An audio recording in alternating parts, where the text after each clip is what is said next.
Okay, so the kind of obvious next thing to do is we've done all these things and we've done them in 2D, and just like in a lot of the other portions of the class, we set stuff up in 2D and now we enter into the world of 3D. So the center of gravity um, of our potato. Okay, so how do you determine the center of gravity of our potato? It turns out it's the logic is exactly the same, right? That there is some location where you can put the concentrated weight of the whole thing, and it has the same effect as if you were to treat every individual particle and its own particle weight. And you do that with the same way. You take the moments, which is moments in r cross f, right? So r cross f, it's the same as individually doing all the separate ones. So, and the results are independent of the body orientation, which makes sense, right? It shouldn't matter how the body's oriented. And so you end up with x bar times weight is integral of x dw. This should look very, very familiar. Y bar times its weight is integral of y dw, and z bar times its weight is integral of z dw.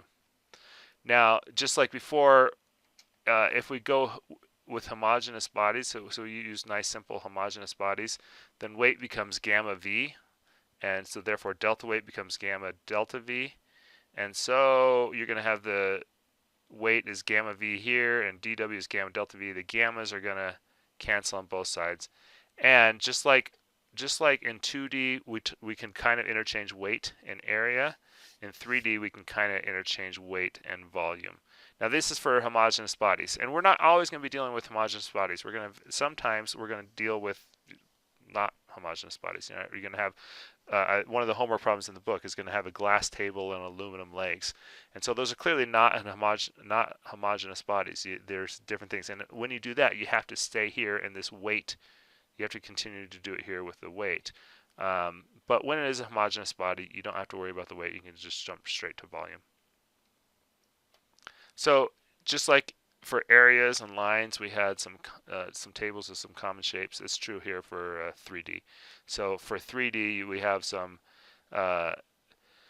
this table in the book for common shapes, and here is the centroid of these common shapes. You can go through and reference this.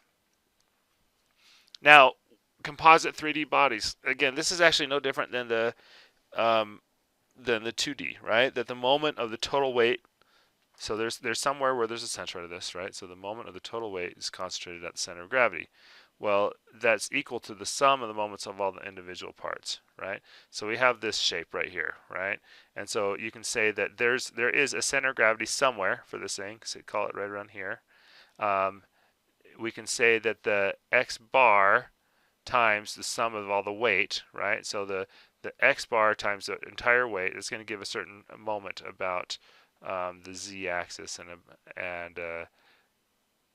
and you can go through and you say therefore that is the same as each individual portion. So this body right here, how would you break this up? Well, you'd probably have this I think it's a parabolic shape, or maybe I don't know, quarter circle shape or something like that. You have this portion, right?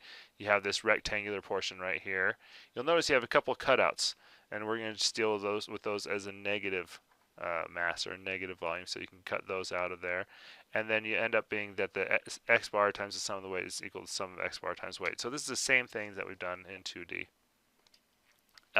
Again, for homogeneous bodies, usually we'll go through and we'll instead of dealing with weight, which you can deal with weight, but quite frankly, a lot of times on the assignments and the different problems, you don't have the weight information, but the volume is all you need if it's a homogeneous body. Because remember, what happens between weight and volume? You're multiplying it by its specific weight, and so that can go away because you cancels on both sides. So let's do an example of just this. We're going to locate the center of gravity of this steel element.